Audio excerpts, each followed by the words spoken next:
Hello and नमस्ते सबैलाई मेरो छोटो एन्ड मिठो ब्लगमा म र मेरो साथी चाहिँ आज घुम्न जाँदैछौँ। कहाँ जाँदैछौँ भनेर हजुरहरूलाई पछि भन्छ है त। हामी चाहिँ जाँदा बाटोमा हाम्रो आउटफिट चेक गऱ्यो। सो ऊ चाहिँ खुसी हुँदै नाचेको पनि थियौँ र हामी चाहिँ लाग्यौँ। सो हाम्रो चाहिँ ट्रेन छुटिसकेको थियो अलमोस्ट, त्यही भएर हामी छिटो दौडेर ट्रेन चढेको भिडियो नै बनाउनु पाएन। सो ट्रेनबाट झरेर पनि ओलेर पनि हामी जाने ठाउँमा जाँदैछौँ। दुईजना गफ गर्दै आफ्नो अनुहार देखाउँदै ब्याग पछाडिको देखाउँदै हिँड्दैछौँ। सो तपाईँलाई के लाग्छ गाइस, प्लान बनाएर गएको घुम्न रमाइलो लाग्छ कि विदाउट प्लान बनाएर गएको घुम्न रमाइलो लाग्छ? हाम्रो चाहिँ प्लान बनायो भने धेरै जस्तो सक्सेसै हुँदैन कि। सो हामी चाहिँ आज चाहिँ विदाउट प्लान बनाएर गएको थियो। हाम्रो एउटा साथी पनि छन्, उसको चाहिँ छुट्यो, बिचाराको काममा छ नि त। सो हामी दुईजना मात्रै गइरहेछौँ।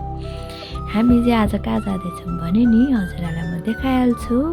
हामी चाहिँ सौलको बस टुर गर्न जाँदैछौँ डिटिपीमा। ऊ त्यो येल्लो कलरको बस देखिरहेको छ नि, हो हामी चाहिँ त्यही बसमा चढेर टुर गर्दैछौँ। मेरो साथी चाहिँ टिकट लिँदैछ र कति रहेछ भने एउटा टिकटको 2500 नेपाली। सो हामीले टिकट पनि लिएँ र हाम्रो 5 बजेको बस थियो नि त। सो हामीलाई एकदमै सुझ्यापिरहेको थियो। सो हामी चाहिँ छिटो दौडी टोइलेट गएर अनि फेरि दौडी हाम्रो बस छुटिन्छ भनेर फेरि गएँ।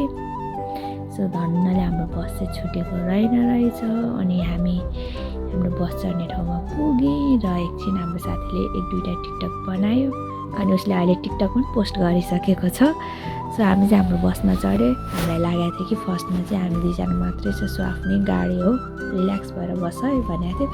एकछिन पछि चाहिँ मान्छेहरू आउनु थाल्यो, त्यस्तो धेरै मान्छे पनि आएन। सो त्यही पनि अलिअलि आयो। यो बसमा चढेर घुमेर खासै त्यस्तो अब रमाइलो भन्ने चिज त अब त्यही साथी भएपछि त्यतिकै रमाइलो पनि हुन्छ। सो ठुल्ठुलो बिल्डिङहरू घरहरू देख्यो, त्यही हो।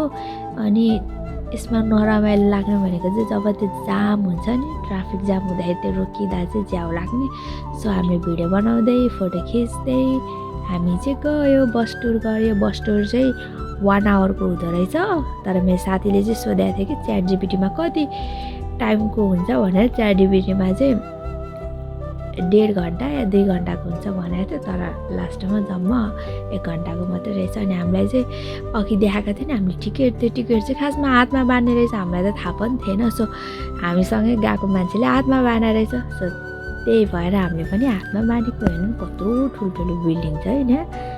यही बिल्डिङ हेर्दा आज हाम्रो 1 घन्टा चाहिँ गयो। सो बिल्डिङ मात्रै होइन, यहाँ पाहाडहरू हेर्नु, त्यहाँ मूर्ति हेर्नु, त्यत्रो ठुलो आई थिङ्क बुद्ध भगवान्को चाहिँ होइन के हो जस्तो लागेको थियो त्यो।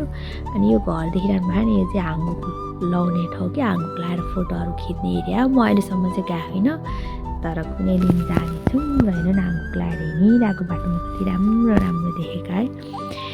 सो यही फन्को लगाउँदै घुमायो। यस्तो साह्रो मजा आयो कि आएन त, अब त्यही हो, ठिकै भयो भनौँ।